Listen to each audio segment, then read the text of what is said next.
Ici où justement donc les Lions du Sénégal sont depuis le début de la CAN Maroc 2025 mbokk yi amati nañu mbégte ngir ñëw waxtaan ak yéen tey nag édition spéciale mais émission spéciale boo xamante ne dañoo fas yéene waxtaan ak ñi nga xamante ne ñoom ñooy les 12e gaynde maanaam supporters yu Sénégal 12e gaynde di am occasion di leen jaajëfal ci seen émission yi ngeen di def par votre degré de responsabilité mais surtout la pertinence des analyses. Allez Casa.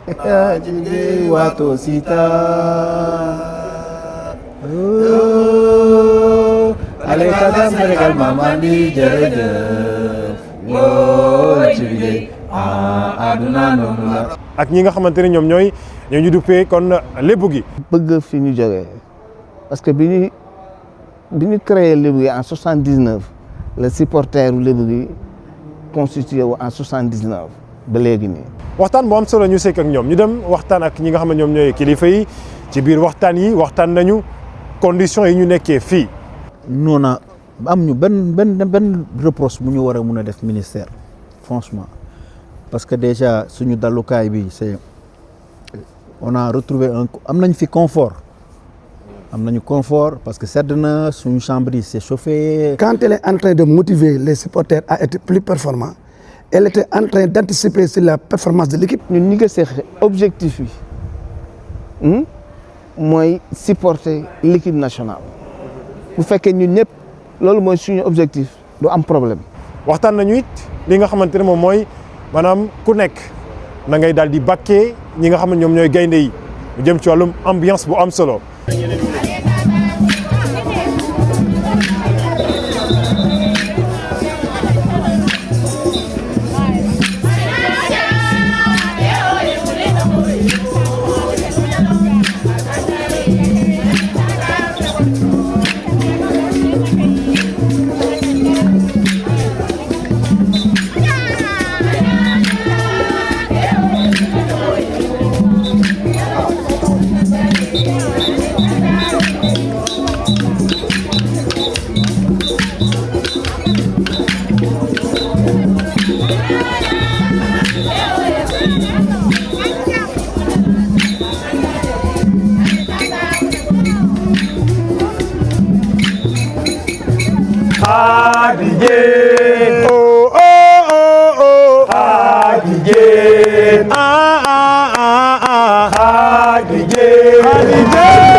gannaaw loolu it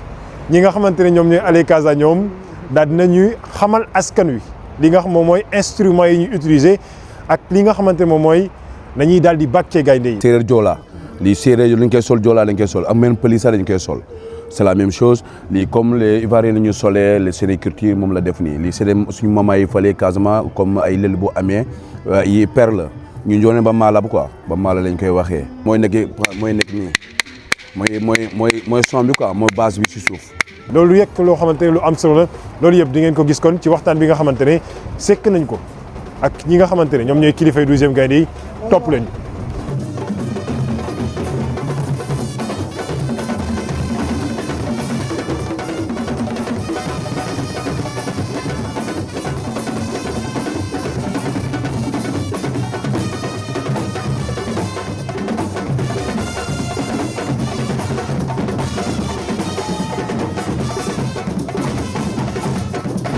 mbokk yi kon ne vous le faites surtout pas raconter cet entretien spécial avec lépp li nga xamante ne waxtaanee nañ ko ba leen ko bëggee xam topp leen ñu sur toutes nos plateformes digitales.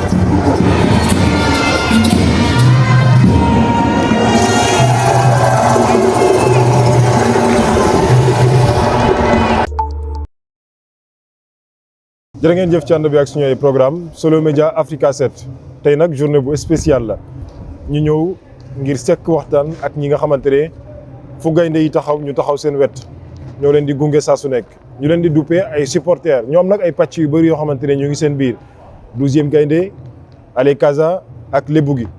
ñu fak seene sekk ak ñoom waxtaan bu am solo boo xamante ne dañuy ñëw xool ni ñu toogee xool it li nga xamante ne dëggantaan mooy seen taxawaay ñu sekk ci waxtaan ak ñoom moo tax ñu sol suñuy daal di ñëwaat encore une fois def beneen entretien tey mu nekk entretien bu spécial ñoom ñëpp nag la ñuy sekkal waxtaan donte daanaka benn lañu ndax ñoom comme ni ma ko waxee sànq ci ndoxteel bi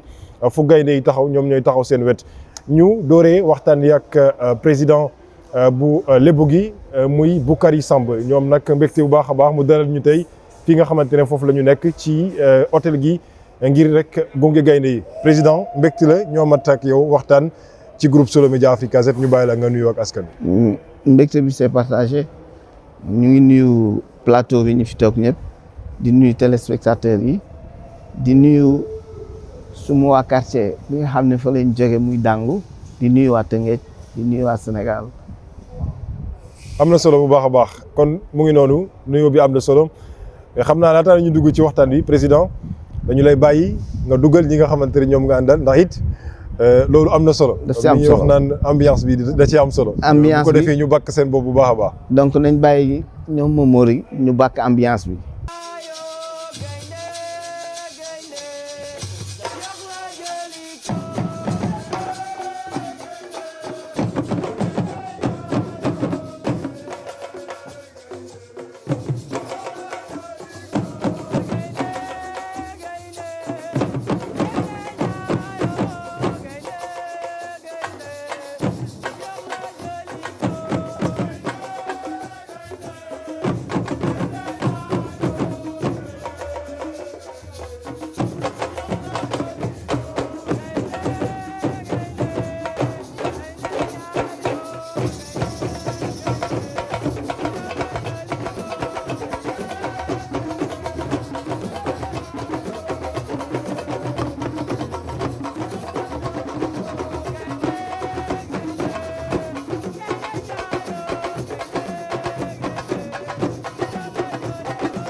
jaajëf président kon déggandoo nañu ko mbir bi xumb na.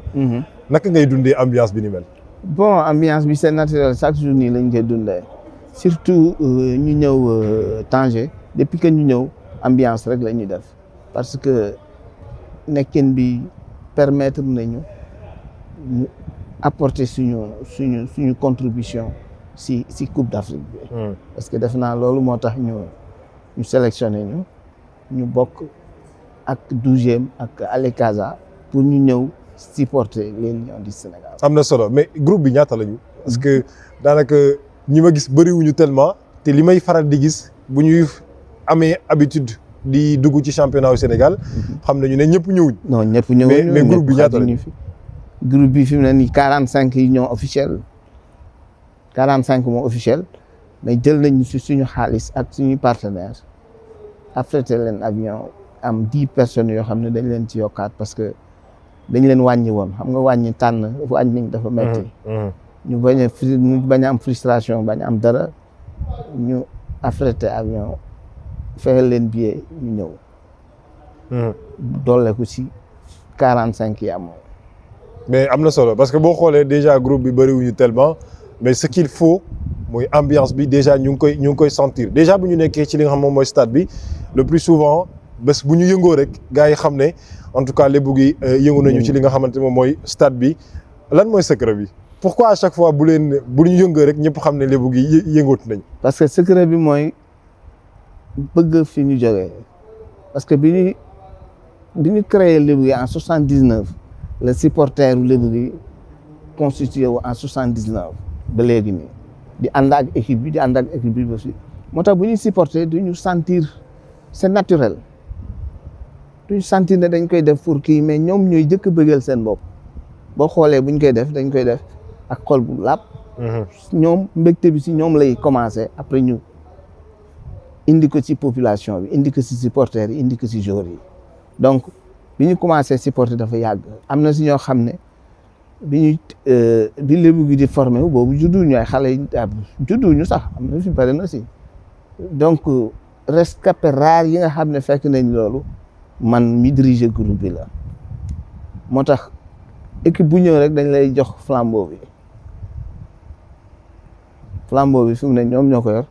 ambiance boo xoolee rythme bi ñuy tëggee ak yooyu yëpp mooy waral fu ñu tëggee rek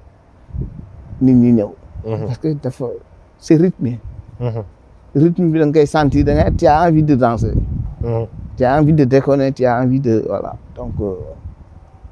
macha allah am na solo bu baax a baax kon ñu ngi noonu ci li nga xam ne moom moo jëm ci li ni mel ñu dugg nag au fin fond justement du débat parce que bokk na ci li nga xamante ne moo gën a particulier ni ki tey wala ni ki ren ñu gis ko muy cette cohabitation entre 12e Gaïndé Ale Casa ak lébu gi. c'est vrai que su ma juumul mësul am. wala en tout cas bëriwul lu muy am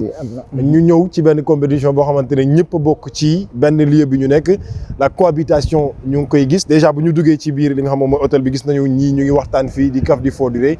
naka ngeen def exactement ba réussir li nga xamante ne moom mooy li ni mel ak lan mooy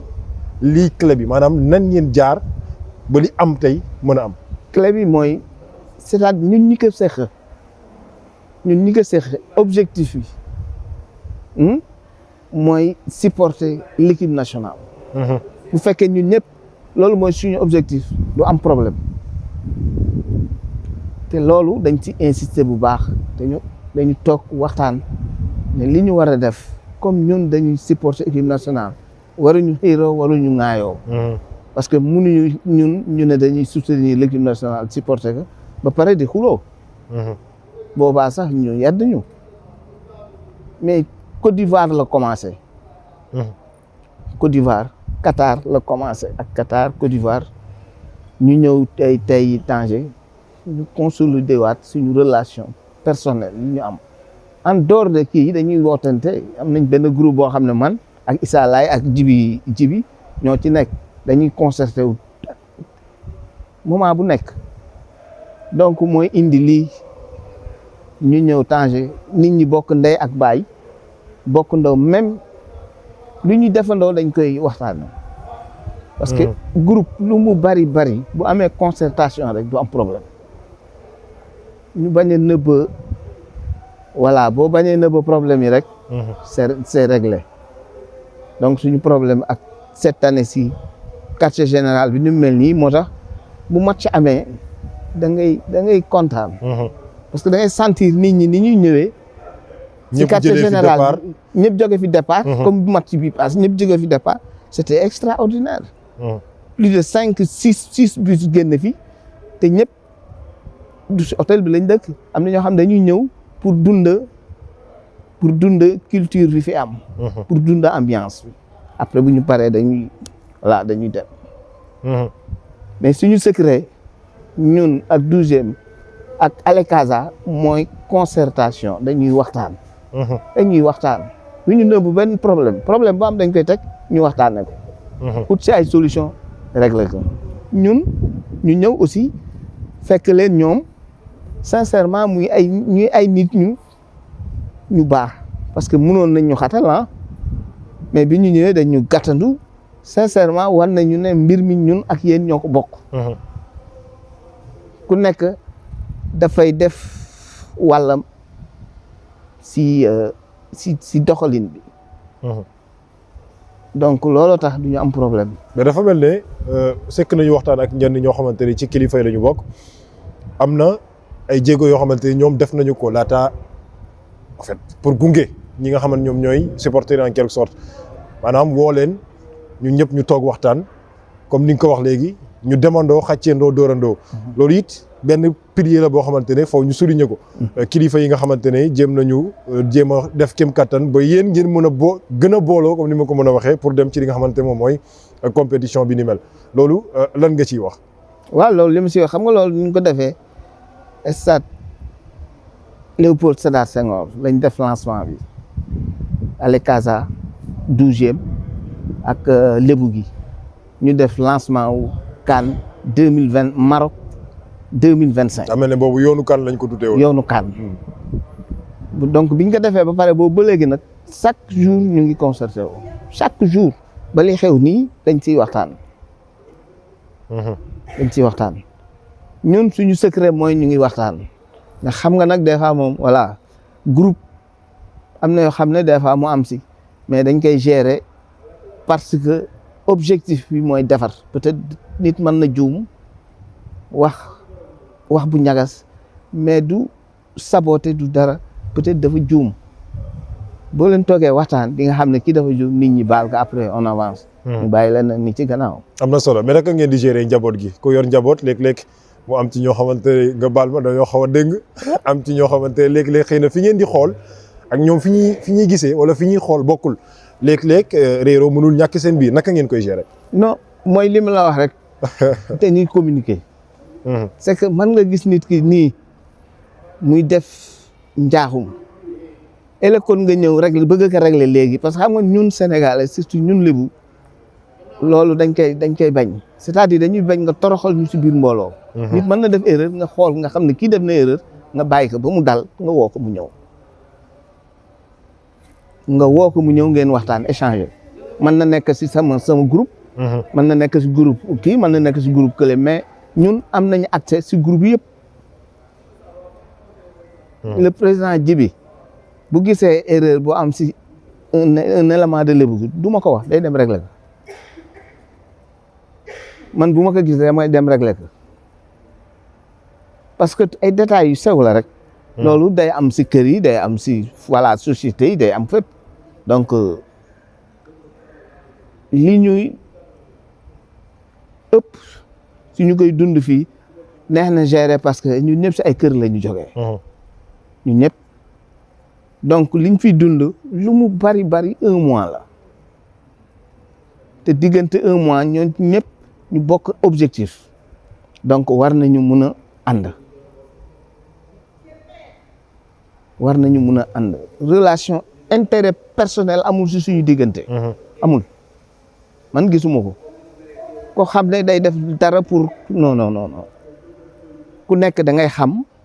sa rôle sa cër nga doxal ko. waaw bu ñu demee stade léeg-léeg dañuy faral di gis Lébu gi yëkkati tuuti 12e nga di yëkkati tuuti Alekaza yëkkati tuuti presque mi-temps jot. waaw souvent on se pose la question de savoir naka ngeen koy dispatcher, on se pose la question de savoir mbir moomu est-ce que parfois yéen waa Lebu gi moment bi ñu leen di dagg du fekk ngeen toll foo xamante ne naturellement bëggoo leen ñu yemaale leen foofu naka ngeen di gérer loolu parce que loolu aussi Sénégalais dañ ciy poser ay questions. waaw parce que entre ñun ak ñoom dañuy def 15-15. ah ku nekk 15 minutes ngay am ku nekk 15 minutes ngay def boo defee ale Casa bu defee 15 12e def 15 Lebu gi def 15. on est déjà à 35 minutes am na keneen ku war a def 15 minutes laata ñu dem mi-temps. non c'est mi-temps bi après ku neex mën na jël Lebu gi mën na ko jël animé mi-temps bi yëpp. comme ale Casa mën na ko jël animé mi-temps bi yëpp. comme 12e mën na ko jël animé mais en cours de match yi moom 15-15 la. muy 45. muy 45. léegi bu ñu mi-temps gars yi mën nañ noppalu Lebu gi jël animé voilà wala ale Casa jël animé le 12e jël animé. alors balaa ñuy jeexal parce que temps bi mu ngi waaj a dem dafa am loo xamante ne ñu ngi koy faral di wax bu ñu demee Tanger c'est comme si Sénégal dafay jouer Léopold Sédar Senghor wala Sénégal dafay jouer au niveau du stade Maître Abdoulaye de Diamniadio. parce que li koy waral mooy dañuy gis la forte présence des supporters te bu ñu waxee supporters yi yéen ci ngeen bokk naka ngeen réussir li ni mel parce que souvent c'est en fait problème bi loolu la nekk supporters joueurs yi sax dem nañu ba bés bu ñu gëstoo dañuy rafetlu naturellement li nga xamante moom mooy la présence des supporters loolu naka ngeen koy jëlee naka ngeen koy dundee. xam nga loolu lu ko indi amul du problème c'est-à-dire dañu bokk gëm-gëm. dañu bokk gis-gis. parce que mënuñu di jógee temps yi ñëw ak conditions yi fi nekk ni mu mel nii. ah donc conditions yi sant yàlla. sant yàlla bu baax parce que boo xoolee ak conditions yi fi am nii. amuñu kon jooyoo leen dara. amuñu droit def leneen. ñun dañu équipe bi dafa war a sentir les supporters. daf ko war a sentir donc li ñu si may sens mooy que ne lépp lu ñuy def ñun entre quartier général fii lépp lu fi xew on se réunit tout le temps. problème yi dinay am ñuy régler yii ñu koy nekk en cours de solution donc problème moom du ñàkk fenn day am suñu kër yi ñun personnellement mais dañ koy régler noonu ñu koy régler suñu kër yi nag la ñuy ñëw ak xol yu yaatu ak xol yu ubbeeku waxtaanee ko régler ko. parce que loolu moo ñu fi indi parce que ñun ñëwuñu pour wanewu non on n'est pas là pour que nit ñi di ñu xool ñun fuñ ñu gisee rek dañu war a gis ne on pousse l'équipe nationale. foo gisee ale Casa rek da ngay gis ne kii dafa ñëw pour supporter l'équipe nationale. amuñu beneen yitte bu dul loolu moo ñu fi indi te loolu dañ ko gëm. defuñu ko parce que dañu bëgg nit ñu gis ñu man ñi ma àndal presque 90% yi dañu jël congé pour ñëw. te loolu yëpp équipe nationale moo ko waral. loolu yëpp équipe nationale moom moo ko waral kooku di nga ko gis di xalaat muy xalaat di def ay yenn yi si équipe nationale non. secret bi mooy dañuy concerté wu on se concerte tout le temps problème bu am dañuy ut solution. problème du ñàkk man bu problème di am na nga jàpp ne da nga bëgg a defar moo tax nga juum. parce que bëgg a defar mën na la tax a juum boo juumee nag dañ lay rectifier. voilà indi la waat si rang yi ne la wala rang yi na jub ku nekk def li la fi indi. ba ministère bi mu ngi leen di gunge ni mu waree. waaw ministère ñu gunge ni mu waree ba fi mu toll nii tey fi mu toll nii ministère bi amul lu mu ñu war a jox donc li mu waroon def yëpp. toutes les conditions yi ngeen war wala yi warloo ak yéen ministère bi taxaw na. ministère bi taxaw na si donc sincèrement ministère bi moom amuñu parce que ku nekk day def li nga war a def rek man je me considère comme supporter moo ma fi indi. damay def suma cër. ministre bi gunge ñu ànd ak ñun mooy cëram daf koy def buñ ko deful woon bon peut-être ñu gis neneen. mais sincèrement conditions yi c'est correct ku ñëw fii di nga xam ne ñiñ fi dëkkal jox nañ leen cër. donc ñun amuñu droit def leneen. alors kaddu gu mujj gi mooy woote ci li nga xamante moom mooy li des ay match la yu déterminant. xam nañu taxawaay bi nga xamante ni it war ngeen ko mën a am ngir gën a gunge gaynde yi lan lay doon. taxawaay bi mooy gën a takkuwaat parce que phase bu nekk ak li muy laaj phase de poule moo gën a yomb parce que mën nga calculer mais fii amul calcul fii dañ lay dóor nga dem ñibbi. te bëggoo leen ñibbi. te j'ai l'impression même bu dul ñun sax gaynde yi bëgguñu ñibbi. waaw loolu dëgg la. même bu dul ñun gaynde yi bëgguñu ñibbi. parce que dégg nañ si weewu béykat ne ñoom it conditions yi ñu nekk vraiment defe naa bëgguñu ñibbi léegi. donc mu ngoog li ñu fi indi dañ koy doxal ba mu mat sëkk. parce que mooy li may wax rek ku nekk defal li nga war a def. ku nekk defal li nga war a def ñun dañu war a supporter dañu ñëw pour supporter. macha allah ñëwuñu fi pour faire plaisir à ma Samba wala à ma Demba li ñu yitteel mooy Sénégal. am na solo. bu dul woon Sénégal man du ma jógee Sénégal di ñëw Maroc naan maa ngi def leneen. donc comme dañ ne nañu pousser Lions yi dañu war a suñu devoir mooy ñu pousser les Lions jusqu'au bout. macha allah fu ñu tourner c'est ñu parce que dafa neex tu vois des fois day neex si ñoom ñu taxaw xool ne ñii ñoom lañ doon tàccu. te aussi ñun ñi ñëw fii les presque 400 personnes ou 300 et quelques si Sénégal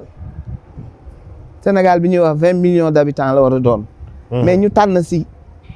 ñooñu vraiment dañu war a liggéey ba dee. ab sas la ci yéen. sas la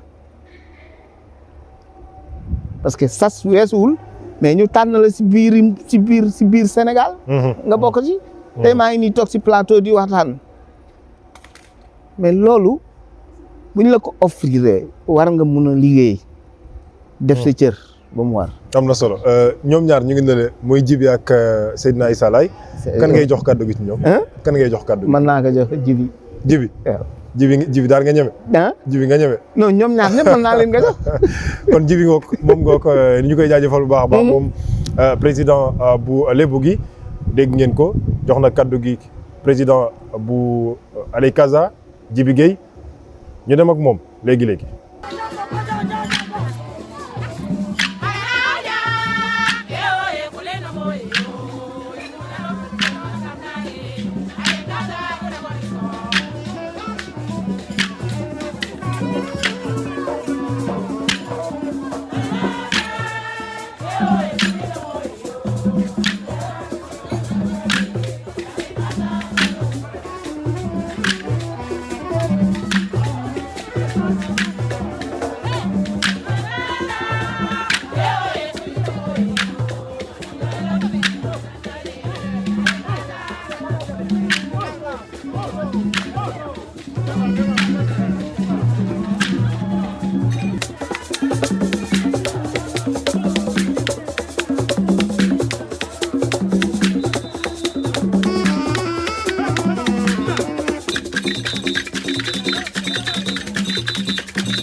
merci encore une fois ci ànd bi ngeen di ànd ak suñu ay programme gannaaw bi ñu sekkee waxtaan ak président bu Lebougui di Boukary Samb mu jox kàddu gi président bu Allez Casa Djiby Gueye dama ko ne kan ngay jox kàddu gi mu ne Djiby Gueye laa koy jox ma ne ko xam naa moom nga ñeme mu ne non yéen ñaar yëpp la ñeme mais yow la koy jox non ñu ngi lay ziar bu baax doyen moom de yow la jox kàddu gi. merci beaucoup man aussi maa leen di ziar di leen di remercier ngeen jox ñu opportunité pour échanger ak yéen ci suñu toogaay fii ak suñu participation ci Coupe d'Afrique bi quoi. Djiby Gueye président bu Allez Casa ci li nga xamante moom moo jëm ci CAN bi Maroc 2025 ñoom it ñoo am taxawaay bu am solo waaye it au-delà de la CAN ndax yàgg nañ leen di gis ñuy gunge gaynde yi toute compétition confondue mën nañ ko wax leen ni mel mais au-delà de ça aussi gis nañu dëggantaan seen taxawaay ci li nga xamante moom mooy li ñeel CAN bi Maroc 2025 rawatina sur les gradins comme ni ñuy wax joueurs yi dañuy nekk ci rectangle vert bi di def seen liggéey mais am na ñeneen ñoo xamante ne ci gradin yi la ñu nekk di def seen liggéey am ñeneen ñoo xamante ne it ca feneen la ñuy nekk ministère ak ki ñoom seen ku nekk dafa am pàcc boo xamante ne foofu nga far. président Djibi gannaaw bi ñu la nuyoo amati mbégte bu baax a baax toog ak yow Ale Casa particularité am parfois dañu koy wax souvent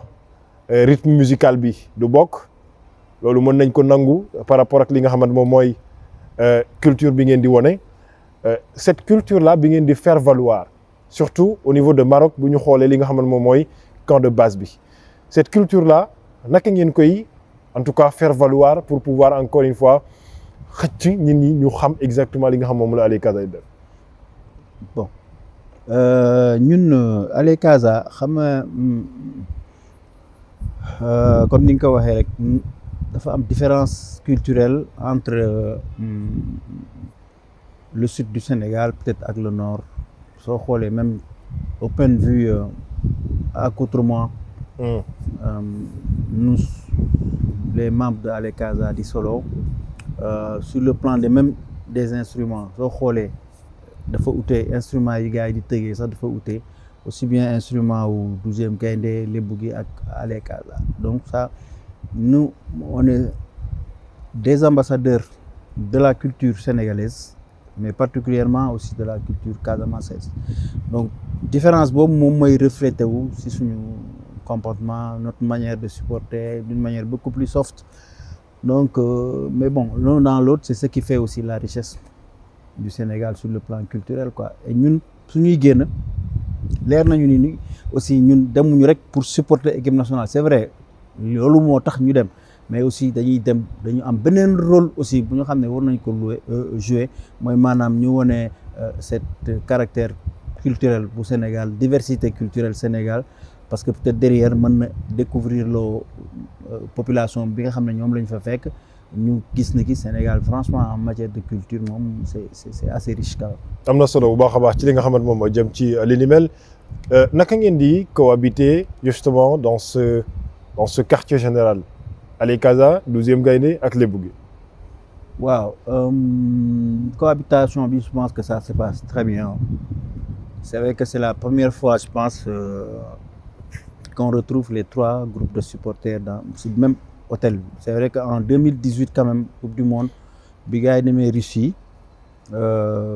boobu temps Lébu gi bokkuloon ci 3 groupes de supporters yi y avait que Ale Casa et 12e Gaïndé Ale Casa et 12e Gaïndé ñoo dëkkoon ensemble ñoom 2 rek la ñu woon je pense que par expérience c'est la première fois que 3 groupes de supporters nekkandoo même hôtel bi donc ça va cohabitation bi machallah on touche du bois ça se passe très bien on s'entend très bien donc on partage beaucoup dañuy si bokk ensemble si beaucoup d'activités suñu recevoir fii ay délégations wala ay journalistes étrangers ainsi de suite ñun ñëpp ñooy defandoo bu ñuy recevoir ministre la fédération aussi pareil on a fait l'animation ensemble bi ñuy recevoir le ministre aussi pareil ensemble bu ñuy dem stade ñun ñëpp c'est le même convoi bon on cohabite très bien franchement amu fi daal franchement boo ñëwee fii daal bu la waxul ni ki ñii 12e Gaïndé la ñii Ale Casa ñii Lébu gi doo s'y rendre compte machallah ça va très bien franchement. Et comment est-ce que vous avez fait pour réussir ce pari naka ngeen def ba réussir li nga xam moom mooy cette cohabitation. Bon je pense que loolu c'était demande déjà autorité de tutelle bi la woon c'est là balaa ñuy ñëw fii je pense que le ministre nous a réunis 1, 2, 3 fois pour vraiment aborder dans ce même sens-là pour dire que ñoom cette fois-ci vraiment ils voulaient une rupture par rapport à l'organisation des comités de supporters suñu demee parce que ñun ñëpp même intérêt bi moo ñu fi indi ñun ñëpp on est venu pour supporter la nation sénégalaise donc le hasard a fait que Ale Casa couleur am vert la 12e Gaïndé couleur am jaune la et Lébu gi couleur am rouge la donc ñoom comme ñoom loolu seen mbébét la woon te dañu teniroon ci loolu bi ñu ñëwee on était dans l'obligation de le faire encore que même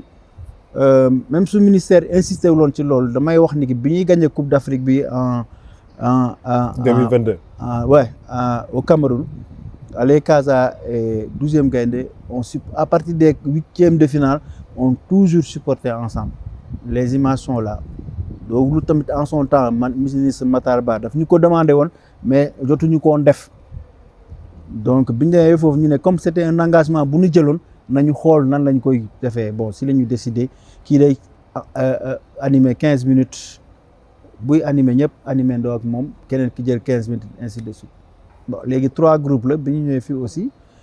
on est sur la même lancée parce que ku la abalay bët fi mu la wax nga xool, je pense que foofu ngay xool. Mais est-ce que si c'était pas une demande du ministère, est-ce que yéen naroon ngeen ko def maanaam c'est que waxtaan boo xam ne lenn mooy li leen tax a jóg muy galvaniser les lions pour aller justement vers le sacre. Est-ce que si ce n'était pas la demande du ministère, est-ce que naroon nañu am li am tey? C'est possible. C'est possible. Xam nga loo gis rek communication. Exactement. Loo gis rek communication la parce que ñun ñëpp ay sénégalais lañu te adduna day dox. Adduna day dox peut-être un prétexte un jour mënoon na am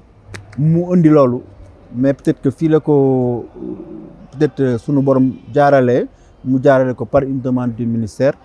Donc moi je vois pas, ça aurait été bien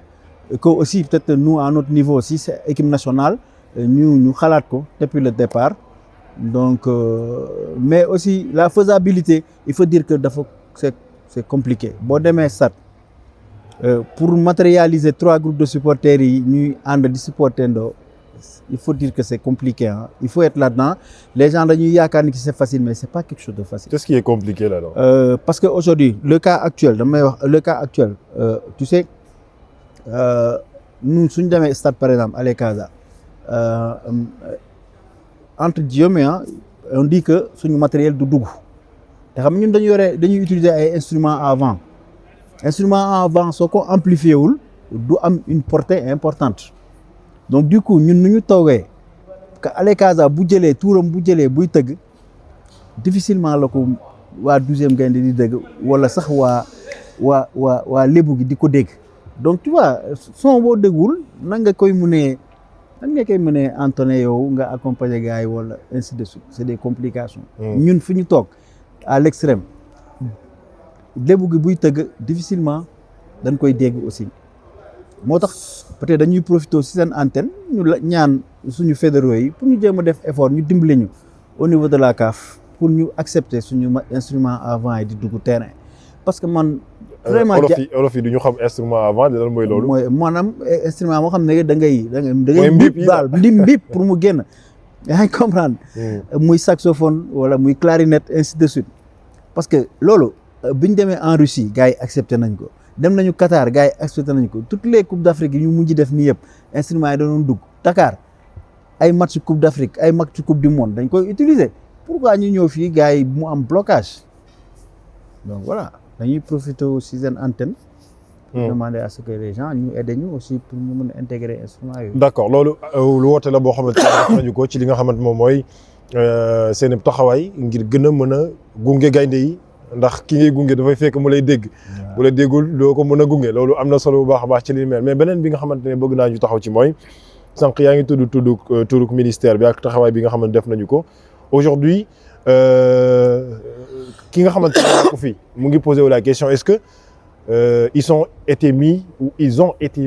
dans de bonnes conditions aujourd'hui la réponse à la question lan lay doon. Non franchement moi je pense que j'ai fait plusieurs campagnes Coupe d'Afrique mais je pense que ren noona am ñu benn reproche bu ñu war a mun a def ministère franchement parce que déjà suñu dalukaay bi c'est on a retrouvé am nañ fi confort en termes de transport aussi dañu voyager par vol spécial ñu ñëw dalukaay bi baax na ministère daf ñu subventionné pour ñu toggal suñu bopp 3 groupes de supporters yi ku nekk da nga am sa cuisine. Donc côté boobu daal vraiment. xam naa joolaa yi ñànk ak la ñuy toog. waaw tous les jours kay. séeréer buy wax ak joolaa la moo tax foo ma dugal ku. waaw on se plaint pas vraiment ñu ngi leen ñuy profité aussi di remercier le ministère. ah déet kon lépp mat na amoo leen dara loolu ci dut baaraam. non ñun kay. dogoo li ma la wax ministère moom amuñu dara lu ñuy reprocher état bi moom kay parce que engagement yi ñu waxante woon yëpp ñun ak ñoom tout a été respecté tout a été respecté de bout en bout lépp daal lu nga xam ne ki peut-être aujourd'hui ñun daal moom mooy ñuy gêner mooy position bu ñuy am bu ñu demee stade. dafay sori mooy billets yi daal fu ñuy teg franchement c'est pas bien. nañu ko xoolaat. waaw te loolu je pense ministère moom mooy joxe budget bi mais c'est la fédération qui achète les billets. Mais est-ce que vous avez interpellé la fédération tu vois? Oui, tous les jours on se plaint. Je pense qu'on a une réunion de coordination que nous tenons ici très souvent, pas plus tard que hier. Voilà, on a essayé de sensibiliser pour que la fédération nañu jàppale les billets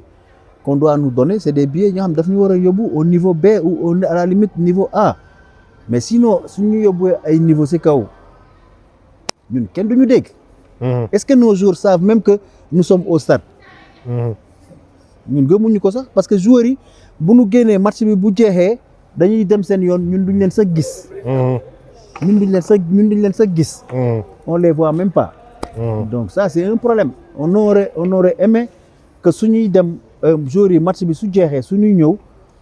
nuyu ñu comme tout le monde comme ça se fait partout. Mais ñoom duñ ñu gis parce que duñ ñu dégg sax. loolu nag c'est ça pose problème. moo tax ñuy ñaan ministère au moins pour que ñu jëlal ñu ay billets fédération plutôt ay billets yoo xam ne dañuy nekk à la limite niveau B. pour ñu mën a animer gën a pousser notre équipe à la victoire. parce que match bu ñu jëm ni kon Mali les Maliens ils sont nombreux ici. Ils sont nombreux. te en fait ça match bi du doon match bu du ma wax yeneen match dafa yomboon mais match bi dina gën a compliqué. que les précédents matchs ñu joué ba pare donc vraiment côté boobu aussi pour ñu permettre ñu exprimer wu normalement nañu yóbbu dans une position boo xam ne suñu supporter suñu joueurs yi nañ ñu. dafa am beneen boo xamante ne bii pas encore une fois séeréer bi mooy wax au-delà du journaliste gars yi nee nañ yéen boo leen di supporter kenn xamul li ñuy wax da ngeen di yuuxu rek ñii di mbib. waaw déedéet lan ngeen di wax. peut-être xamuñu lu gars yi di wax mais gars yi dañuy wëy par exemple.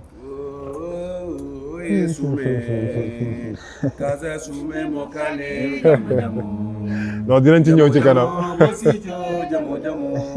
mooy Sénégal neex na Casamance neex na. waaw donc lu ñu toog di déggoo nii di waxtaan bu Casamance wala Sénégal am lu ñu bëgg. boobu dinañ ci ñëw ci kanam. voilà président. waaw donc chanson yi Sadio Mané par exemple chanson am Sadio Mané am na chanson am. ci biir chanson bi c'est buñ koy fental woy boobu dafay fekkoon Sadio Mané di xëccoo ballon d'or bi ak affaire yooyu gars yi woy ko pour encourager ko pour yokk ko doole pour wax ko ni que en fait c'est vrai critique yi bëri na ak itu mais jàppal rek lépp dina sotti ainsi de suite. Nicolas Jackson gars yi génnoon lañ ko woy aussi pour encourager ko pour ne ko occasion yi dee ko dugal yaa ngi dégg. Kalidou Koulibaly boobu de am na solo. occasion yi moom da ko war a dugal dee ko dugal quoi waaw pour. Kalidou Koulibaly gars yi génne nañ ko une chanson aussi ñu koy woy di ko encourager donc voilà les mots peut-être xam naa gars yi nu ñu koy woyee du ñu dem jusqu'au bout des fois mais xam nga kii musique moo demee noonu aussi quoi. En matière de musique quelquefois am na mots yi nga xam ne mën nga ko couper comme mots yi nga xam ne mën nga ko allonger mais voilà mais ñi nga xam ne que ils comprennent le discours le langage joola dañuy xam lan la gars yi di wax ci biir chanson yi. am na solo vous êtes au nombre de combien? 85 membres. On est une délégation officielle de 85 personnes. Voilà, vous les voyez derrière nous,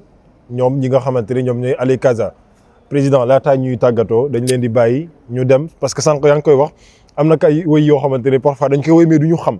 ils vont nous expliquer woy bu ñu yëkkati ñu expliquer ñu exactement le sens de cette chanson mais au-delà de ça yenn instruments yoo xamante ne dañu koy utiliser loolu yëpp ku nekk di ngeen am temps occasion pour découvrir li ni mel ñu bàyyi leen ngeen yëkkati. Je m'appelle Ousmane Mané Ali Casa le mascotte dañu ñëw fii CAN bi di wane suñu culture pour jël deuxième étoile bi di andi présent Djibril Gueye suñu pap suñu lépp mu teral ñu fii ak ministre bi ak yéen seen liggéey donc ñëw nañu si ay instrumental yu bëri am nay tàccu am na cosaan la ñuy sollu nii ñii sama nijaay lañ xool la ñu sensé lii c'est la culture lii mbaax ne joola quoi séeréer joola lii séeréer lañ koy sol joola lañ koy sol am même pël sax lañ koy sol c'est la même chose lii comme les Ivoiriens la ñu solee les sériculture moom la def nii lii c'est des suñu mama yi fale Casamance comme ay lël bu amee yi perle ñu joone ba maala bu quoi ba maala lañ koy waxee moo nekk nii lii c'est la cosaan de Oussouye le roi ñoo sol nii ñoo nekk nii waaw le roi ñooy sol lii ñooy femmes yi nekk si ginnaaw roi bi ñooy suñu maam yi bu ñu war a dugal rek ñii ñoo nekk suñu ginnaaw yi ñoo ñu protéger ñoo ni lii mooy tàccukaay yi ñuy tàccuwee mooy nekk nii mooy son bi quoi mooy base bi si suuf ah mooy base bi mooy lépp quoi ah lii mooy boum mooy exploser quoi lépp loo xamante lu yàqu suñu yoon bi lii moo koy dindi donc c'est pas facile nga am ko donc tey bu ñu ko amee ne c'est le roi ñu ko joxoon en Casamance ah moo ñu ko joxoon donc nit ñi dañ koy téye bu baax a baax vraiment lii tey mi ngeen nekk sa aar la ne yéen ñëpp ngeen ñëw fii donc lii moo tax ñu ñëw fii tey pour jël deuxième étoile bi pour yóbbu ko solo nañu ko nag donc ñoo derrière les lions derrière les sénégalais derrière kilifa diine yëpp derrière le président Djibril Gueye parce que lépp lu ñu am nii moom la donc suñu papa la suñu xarit la donc di kontaan si yéen di bég si yéen añi lome jak mi jigale nool añi lome jak nji yoke no wende san Sadio Mané umul añi lomu jak nji gale nool añi lome jak nji yoke no wende san Sadio Mané c'est juste Sadio Mané bu ñu doon xëccoo ballon d'or bi parce que wax ji dafa bëri Sénégal ñu bëri ñu ne dafa màggee ñu ne dafa war a bàyyi équipe nationale bi nangam dugg na fii mais moo xam ne lu mu xam ñun xam ne capacité bu ñoom ak puissance bu mu yor nii donc tey Sadio Mané bu lu jaaxle bu lu am dara la métti fukki si li nga bëgg fukki si li nga jàpp ballon d'or da nga koy am tey ballon d'or bi muy nekk même bii sax mën na ko jëlaat donc moo tax ñu ngi koy ñaanal di koy wax loolu. Nicolas Bone Kupale Nicolas Jackson sabani jimuten Nicolas Jackson nanjati ala Kaza Kupare Betejo Nicolas Bone Jigone Kaza Kupare Betejo Kaza Bone Kupale Nicolas Jackson sabani jimuten Nicolas Jackson nanjati ala Kaza Kupare Betejo Kaza Bone Kupale Kaza Kupare Betejo Kaza Bone Kupale Nicolas Jackson japuna jimuten Nicolas Jackson japuna siala Kaza Kupare Betejo Nena Bone Kupale Kaza Kupare Betejo Nena Bone Kupale Nicolas Jackson japuna jimuten Nicolas Jackson japuna siala woy bi c'est juste woy bi mu ne Sénégal mu ne Casa pare nañ pour dem c'est Casa pare nañ pour dem Nicolas Jackson nee ne moom instant tamit pare na ci ñun pour ànd ak dem CAN bi donc mu ne lu ñu pare moom pare na ko comme lu noonu raté moom tamit lépp bàyyi na ko léegi dañuy focus moo tax premier match bi ñu may ñu 2 bi mais ba léegi wax nañu man ndax paregul moom si bii paregul ni ñu gën a demee compétition yi moom day gën a teg donc Nick maa lay ziar bu baax moom. jërëjëf lenn rek moo des mooy xam naa ne waroon ngeen ma ci dugal boo leen amee buur bu taxaw seen wet boo leen di wëy war ngeen mën a tagg buur bi waaye comme que defee wuñ ko noonu it garaawul adduna amul solo xam naa ne bu ñu paree dinañ ma ko defal ci suuf incha allah macha allah am na solo bu baax a baax dafay neex à chaque fois ñuy dégg suñuy mbokk joolaa yi dégg ñi nga xam ne ñoom ñoo nekk dans le sud du pays parce que lii mooy la richesse du Sénégal richesse culturelle waaye li ñuy wax naan plaisanterie cousinage à plaisanterie bi moom mooy li nga xamante ne loolu suñu moomeel la suñu mbaax la moo tax à chaque fois qu'on a l'occasion dañu koy daal di fësal président Djibi encore une fois amati nañu mbégte lii neex na lii am na solo ñu bàyyi la nga tàggatoo. waaw encore une fois ñu ngi leen di remercier parce que jox ngeen ñu possibilité aussi pour ñu wax ci suñu toogaay fii ak suñu amee appel yi ñuy ñu lancé ko ñuy ñaan rek yàlla defal ñu fi jàmm mu def franchement jour final bi le 18 prochain ñu dem Rabat ñu gagné coupe bi yóbbu ko Sénégal ñëpp nekk ci jàmm voilà may remercier l'ensemble des supporters du comité Allez Casa parce que vraiment en fait li ñuy wone moom à chaque fois ils sont constants c'est la discipline dans le groupe déggal nañu ils sont conscients que devant le comité il y a des gens qui dirigent et vraiment en fait li ñu wax ñoom loolu la ñu wax mënuñu dans des occasions comme ça bañ leen féliciter remercier leen franchement et puis ñuy souhaiter bonne chance à tout le monde et à tous les autres groupes de supporters aussi ñi nekk ci hôtel bi ñu ngi leen di remercier parce que nekk nañ fi dëkk bu rafet daal voilà vraiment encore une fois merci beaucoup au ministère des Sports aussi quoi pour le soutien constant bi ñuy indi depuis ñu nekk fi ba léegi. alors président kaddu gi nga jox ko Seydina Issa. waaw Seydina Issa waaw moom sama doomu ndey la. je pense que voilà comme ni ma wax rek ak Boukary ak Issa on partage beaucoup lépp lu ñu fi def ñun ñooy diriger les 3 groupes de supporters je pense que su taxawaay bi ñaawoon suñu diggante. peut-être dina am répercussion si suñu membres yi quoi. mais bu ñu gisee nu ñuy di soowee nu ñuy waxtaanee am les mêmes orientations xëy na loolu moo tax climat bi fii vraiment mu doon climat bu. léegi nag président xam naa dañuy jóg. tàggatoo ak wëy bi parce que léegi-léegi damay dégg ñu naan am na wëy bu ñu la fendal. waaw ndax mën nga ko wëy boobal la. Wato Sita ale Casa Sénégal mamandi jërëjëf woo jibige aduna noonu la jibige Wato Sita waaw ale Casa Sénégal mamandi jërëjëf woo jibige aduna noonu la c'est plaisir barak jot na waxtu bi jot na waaw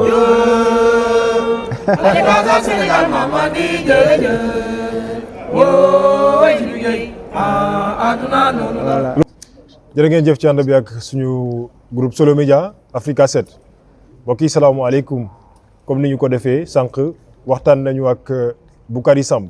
jiitaluk Lebu gi waxtaan nañu it ak Djibi Gueye ki nga xamante ne moom moo jiite Ale Casa kon mënul woon ñàkk ñu waxtaan ak ki nga xamante ne moom mooy Seydina Issa Laye njiitaluk 12e gaynde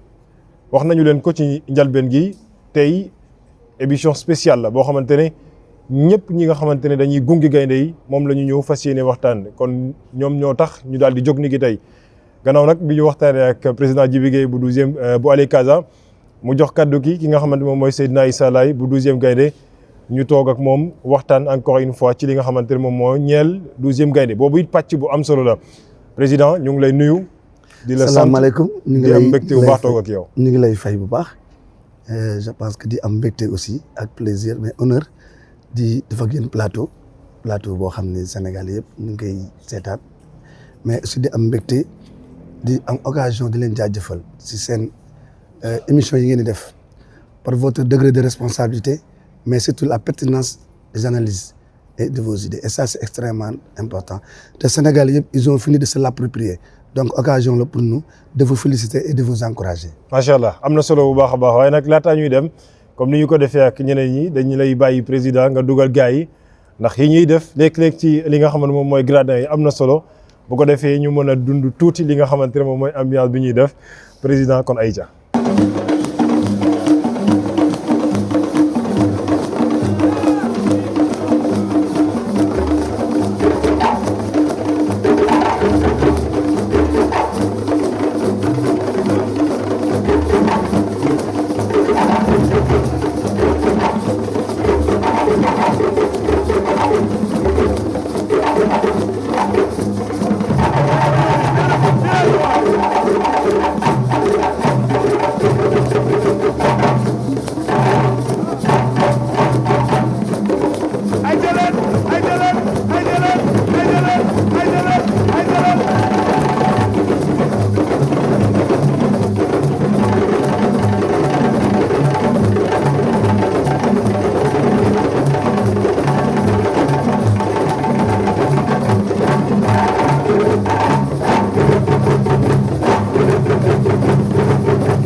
macha allah am na solo bu baax a baax kon ñun ñoo ko déggandoo lii mooy bàkk bi président gis nañ la nga yëngu léegi yaakaaruma woon sax ne yaa ngi mën lii ba léegi lii neex na. neex na trop macha allah olof mooy wax ni lu yëngalu ne la koy yëngal moo ëpp doole dafa am lu koy yëngal muy le drapeau national mooy li nga xam dañ ko bokk te mun ñu ko séddoo li nga xam ni boo ko xoolee si ngay gis ñëpp doo xàmmee catholique bi doo xàmmee pël bi doo xamee ko bokk APR doo xamee ko bokk Pastef xam nga ña ngay xam sénégalais. mooy li nekk fii tey mooy li madame la ministre Khady Diène def jël Sénégal transposé ko indi ko fii ci Tanger loolu la mooy yëngal sànq. macha allah am na solo bu baax a baax xam nga bi ñuy wax drapeau Sénégal mën nañu wax ne léeg-léeg dafay sori xol yi lool. ndax li ñuy wax naan c'est ça qui nous unit ñun ñi nga xamante ne ñu ñoo bokk Sénégal le drapeau le vert zone rouge et l'étoile au milieu loolu mooy li nga xamante ne moom moo ñu boole. wax nga ko léegi ñu gis loo xamante ne lu am solo la fii nga xamante ne moom mooy quartier général bi 12e Gaïndé Allez Casa lébu gi ñëpp booloo doon benn loo xamante ne daanuñu woon di ko gis naka ngeen def ba réussir pari bi. loolu du woon loo xam ne dafa difficile parce que ay nit bu ñu dee ànd ñu am même objectif dañoo war a bokk même intention. te 12e Gaïndé mooy ndeyu ñëpp bañ na ko ba ni Sénégal d'abord bi ñu ñëwee nga xam ni madame la ministre madame Khady Diène Gaye ñu koy nuyu au passage depuis qu'elle est à la tête de ce département chaque jour mi ngi teg ay jalons pour une nouvelle orientation du département de la jeunesse et des sports mu am feuille de route boo xam ne moom la ko gouvernement du Sénégal dafa est à la tête duquel monsieur Ousmane Sonko sur instruction de son excellence monsieur le président de la République monsieur Bassirou Diomaye Diakhar Faye non seulement à mettre l'équipe dans d'excellentes conditions de préparation et de compétition mais aussi mu teg les supporters excellentes conditions de séjour et de voyage moo tax bi mu ñëwee mu ni Sénégal dafa am loo xam ne dañ ko bokk te mun ñu ko séddoo muy drapeau national. fi ñu jëm kenn xewlewul Sénégal moo xewle. mu fekk ci ñun liñ daan wax ni aller Bambey c'est quand Bambey joue aller Sédhiou c'est quand Sédhiou joue aller Bambali c'est quand Bambali joue et quand le Sénégal joue benn aller rek moo war a am muy aller Sénégal. Madame la ministre jël disposition ni fi ñu jëm muy Tanger man dama am li ñoo xam ne dégg sumay kilifa ñu wax ni na Sénégal dem ci benn disposition mu taxaw wax ki ñëpp mu ni délégation bi jógee fii délégation Sénégal lay tudd supporters yi benn interlocuteur lay am donc ñëpp ci benn mbir la ñuy tënku muy Sénégal moom ko wax moo ko wax de te waxu kilifa waaw la sant. ba mu ko waxee ñun ça nous a fallu juste 30 minutes de téléphone entre le président des supporters de Allez Casa ñu koy nuyu di ko rendre un hommage mérité muy le président Djibi Gueye di nuyu le président Boukari Samb di président Lébu gi hommage mérité pour leur sens de patriotisme et de responsabilité ñu xam ne waxu kilifa wala sant ñun ñëpp ñu toog waxtaan ñu ne ñun ñëpp am na fu ñu bokk mais bu Sénégal xawle kenn ku ne day fàtte boppam ndax Sénégal donc ñun ñëpp comme ni ko ministre bëggee 19 000 Sénégal yëpp ay 12e Gaïndé la ñuy nekk loolu moo tax ñu def le lancement de la plateforme de mobilisation Allez les Lions. mais bañ ko defee aussi Sénégal yi yëpp épousé ko ànd ci moom taxit moom mu def la ma waxoon moo ne woon dinaa jël supporters yi teg leen ci ay conditions yu baax mu jël ñu ci cadre information indi ñu ci cadre implication lépp lu muy def bu dee wàllu supporters yi mu ni oo leen supporters yi indi leen Seydina Issa Laye ñëw mu toog mu laaj na xalaat tamit su may ñëw day fekk ma ñëwee ak ñëpp si li ñu xalaat te saa ñu ko waxee bu dee requête bu ñuy def wala bu ñuy demande la auprès d'elle daf ñuy réponse dañuy indi réponse positive moo tax bi muy def mission avancée avec ses agents avec ses différentes directions daf ñu boole ci mission man ñi nga xam ni maay Seydina Issa Laye Diop président 12e Gaïndé bu ñu ñëwee tamit di visiter dem nañ visiter l'hôtel des Lions ñu def lañ ca war a def visite fi nga xam ne fa la délégation yi nekk mais biñ ñëwee ba ci wàllu supporters yi ñoom dañ ñuy jiital ni ne Issa demal xool fi nga xam ne moo gën sa supporters biñ ñëwee fii ñu visiter ko xool mu am toutes les commodités le coût ban ko waxee le coût ça importe pour moom xam nga loolu moo importe mooy conditions yi nga xam ni fa la supporters yi war a nekk. c'est-à-dire mettre leen dans de bonnes conditions pour que ngeen mën a galvaniser Lions yi. mais dafa comprendre une chose quand elle est en train de motiver les supporters à être plus performants elle était en train d'anticiper sur la performance de l'équipe. Parce que une équipe ce n'est pas seulement un jour c'est tout un ensemble ce qu'on appelle l'écosystème ay maillon te le supporter c'est un maillon important de la chaîne c'est comme nga bëggoon Youssou Ndour nga nekk dama tëgg arena sans supporter sans public exactement donc moo tax mu focaliser wu ci mettre l'équipe d'abord ci conditions yu baax mais focaliser wu ci mettre les supporters dans d'excellentes conditions mu yebal ñu tey bu doon guerre daf ñu jox arme yëpp yebal ñu yónni ñu dañu xaar après jox ñu ay tegtal d'abord première chose mu ne xam leen ni yéen supporters vous êtes des ambassadeurs et que vous représentez le Sénégal boo leen fa demee aussi xam leen ni Sénégal ak Maroc benn dëkk la bu am ñaari drapeaux yu différents tellement que liens yi dafa jaxasoo et pour votre information la première convention du Sénégal-Maroc ça date de 1964 moo tax bi ñu ñëwee ñu nekk auprès autour de son excellence madame l'ambassadeur madame Seynabou Diallo nga xam ne moom madame la ministre liggéey nañ ci liggéey bi mucc ayib mobiliser toute la communauté sénégalaise moom it jël disposition yëpp teg leen ci bu baax a baax accompagner leen en termes de transport accompagner leen en termes de ticketing accompagner leen en termes de collation kon dafa am ñaari phase les Sénégalais les supporters institutionnels que nous sommes ñu jóge Sénégal mu jël ñu en charge totalement et entièrement et non seulement loolu jox ñun personnellement ñun les supporters des vols spéciaux Dakar Tanger nous sommes à part le Maroc comité supporter bi ëpp fii ci Maroc cela veut dire que ni il est en train de maximiser les chances de l'équipe nationale du Sénégal loolu moo tax boo ñu gisee ñu ñëw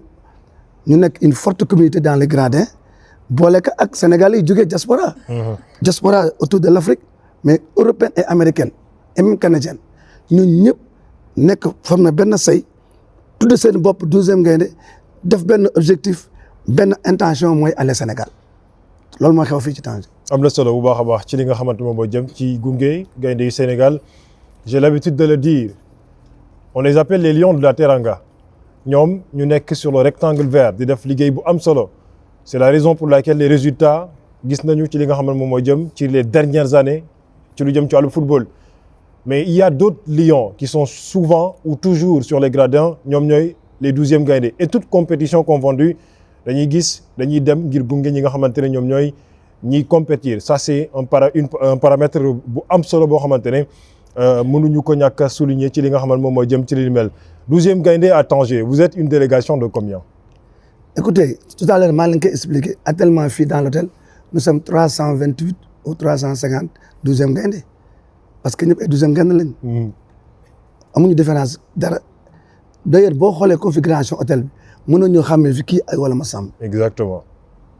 Et la preuve même la délégation ñi nga xam ne ñoo jógee ministère nekk comité d'organisation bi nga xam ne ñoo yor affaire CAN bi ils logent avec nous et ils n'hésitent pas à se transformer en 12e Gaïndé pendant les matchs. Parfois ñoom aussi ñu xaw a kii tuuti yëngu tuuti. non ñoom dañu nekk ak ñun ci anam yu rafet moo tax madame la ministre ñun sentir ñu absence am fii à Tanger parce que ñu fi bàyyi dañ ko mate non seulement ñu ngi anticiper su suñuy problème di ñu déglu mais di ñu conseil di ñu def ay recommandations. ba pare nag ànd seen ñun saa yu ñu ñëwee ñun fekk leen ñu taxaw te bu ñu tëdd bàyyi leen si ginnaaw bu amee match ñooy njëkk a wàcc xaar mettre lépp la logistique muy les bus les tickets ñëw taxaw ànd ak ñun ci taw bi ànd ak ñun si sedd bi nekk ak ñun aussi ci nga xam ne mooy si stade bi te du ñu ñibbi ñooy àndaat ñëwaat donc fii mënoo xàmmee ku fi nekk ministère ak ku fi nekk ñun xam nañ fi xàmmee ay sénégalais ñu am benn objectif am benn intention comme bi 12e Gaïndé am mooy accompagner le Sénégal dans tous ses combats 12e Gaïndé ce n'est pas seulement le football ni le sport. Exactement. 12e Gaïndé dafa dépassé boobu cadre dafa jóge ci cadre sport dem ci cadre citoyenneté de patriotisme parce que 12e Gaïndé rôle am mooy promouvoir le respect des symboles des emblèmes des institutions de la République et les autorités qui les incarnent. D'ailleurs dëgguma la foofu c'est pourquoi on a vu des images je pense que c'est le match contre la RDC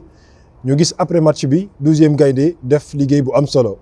mooy ramasser lépp lu jëm ci ordure yu nekkoon sur les gradins loolu acte la boo xamante ne gisoon nañu ko si je me rappelle en Russie en 2018 aujourd'hui genre acte yi ni mel c'est des messages forts yoo xamante ne da ngeen koy renvoyer est-ce que loolu da ngeen ko wax avant ngeen di dem wala c'est devenu quelque chose boo xamante ne c'est naturel. mais dafa bokk si suñu mission régalienne dama la wax ni léegi dañuy promouvoir le respect des symboles des emblèmes des institutions de la République et les autorités qui les incarnent. Exactement. Mais dafa am ay valeurs cardinales yu 12e Gaïndé di promouvoir mooy la citoyenneté mooy le patriotisme muy le bénévolat ak ay valeurs yoo xam ne moom la ñu xamee Sénégal mooy jom fulla fayda ak set et c'est pas pour rien que la FIFA décrète 12e Gaïndé 2e meilleur supporter à la Coupe du Monde. C'est pas parce que c'est la taille de la délégation non les Colombiens étaient 7000 fois plus nombreux que les Sénégalais mais ñun suñu action culturelle d'abord suñu accoutrement di dégager vert jaune rouge suñu action citoyenne mooy ci gradin yi boo ñu dooree 7-1 ak 1-0 la ñu yemale c'est le fair play ak suñu action citoyenne dans les gradins ñun bu ñu ñëw dañu fekk place bi ñu toog mu set buñ ko utiliser pare bu ñu dem dañ ko war a delloo propre pour bu ëllëgee ñeneen bu ñu ñëw fekk mu set loolu kenn mënu cee gërëm 12e Gaïndé ndax commencé ko Russie de Sénégal lañ ko doon commencé dañ daan def ay journée de nettoiement de mobilisation sociale sànq maa ngi lay wax affaire sport wala affaire citoyenneté mais je voulais vous informer que pendant les inondations les cellules du 12e Gaïndé se sont transformées en groupe de lutte contre les inondations on s'est mis à côté du ministère de l'assainissement le Cheikh Tidiane Dièye wax que yow foo nekk ñun 12e Gaïndé war a nekk sa wet pour accompagner ce combat boobu dans le domaine de la santé Covid bi moment bi nga xam ñëpp dañoo daw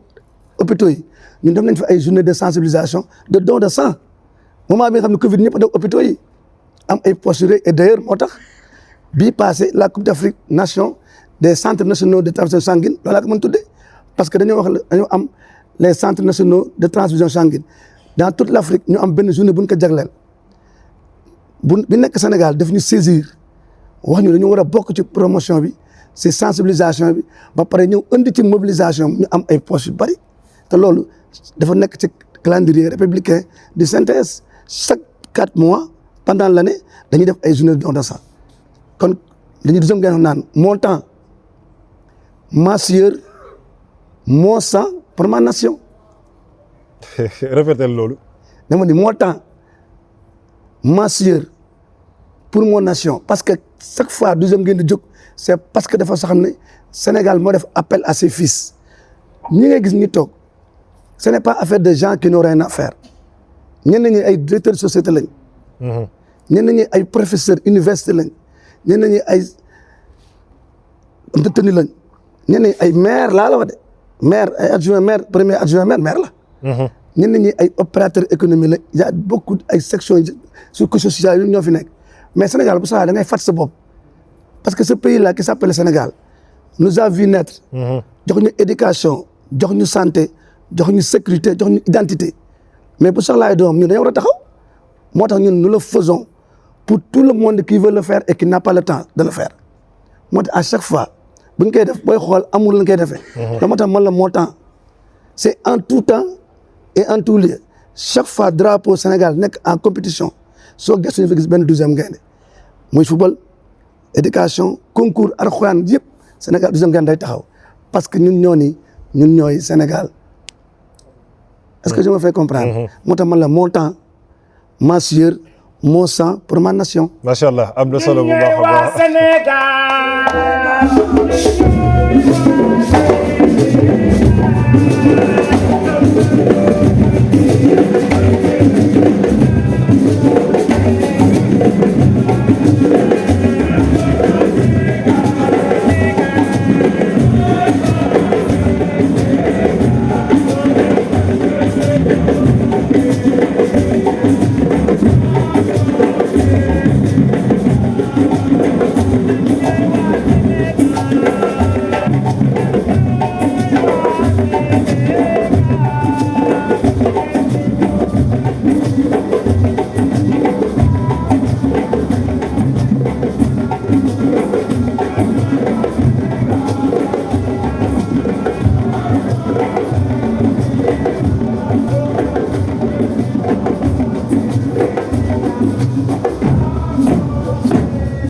délégation bi nga gis ni li muy ndaw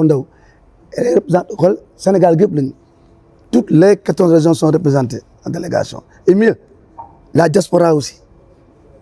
parce que ñun au-delà du Sénégal dañu am ay cellules de la diaspora fii am nañu fi ñu jógee Congo am nañu fi jógee Mali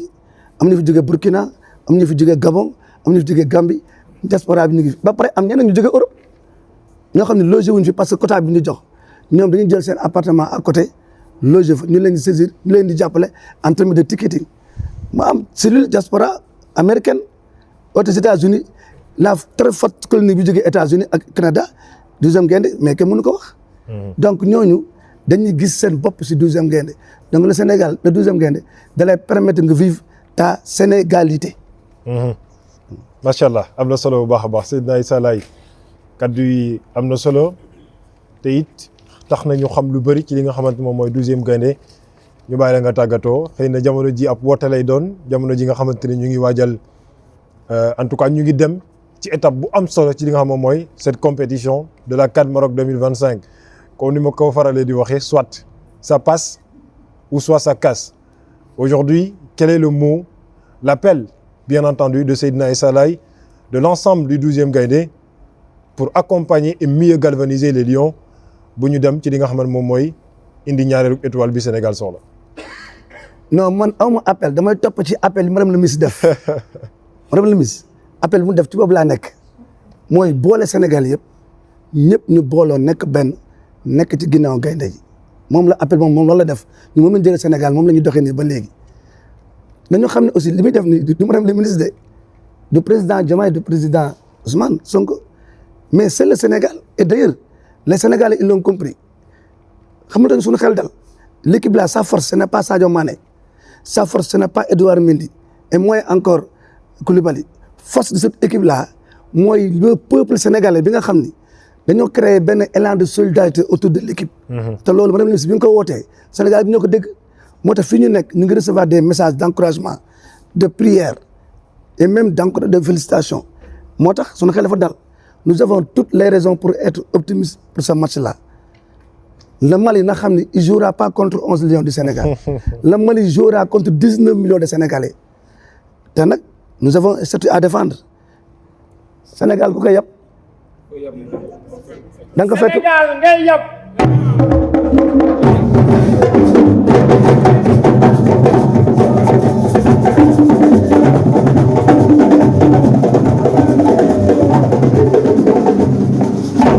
donc fi may terminer mooy lancer un appel aux Lions du Sénégal may jox message bi suñu xarit son excellence suñu xarit laa koy wax suñu lépp un membre du 12e Gaïndé d'abord avant qu'il ne soit président de la fédération sénégalaise de football il s'appelle monsieur le président Abdoulaye Fall. Oui. Monsieur le président. Vous ne serez pas seul. Vous avez le soutien de tout un peuple. Mais aussi vous avez le soutien du 12e Gaïndé et à la tête duquel le premier 12e Gaïndé, le président Bassirou Diomaye Faye. Vous avez le soutien du gouvernement du Sénégal à la tête de son excellence monsieur le président Ousmane Sonko. Mais vous avez le peuple galvanisé, le peuple téye ko madame le ministre nekk ci bopp bi mu nekk commandant nekk général ñu nekk ci ginnaawam du wax allez les Lions et quand le Sénégal est uni il est fort et quand il est fort il est invincible wasalaam. dafa am benn paragraphe ci hymne national buy naan unissons-nous te loolu jàpp naa ne Sénégal foofu la toll. J'ai l'habitude encore une fois de le dire, l'union fait la force. Aujourd'hui, le Sénégal a besoin d'union. Les Lions ont besoin de tout un peuple derrière eux. Nous serons derrière vous. Allez Gaïndé pour la victoire.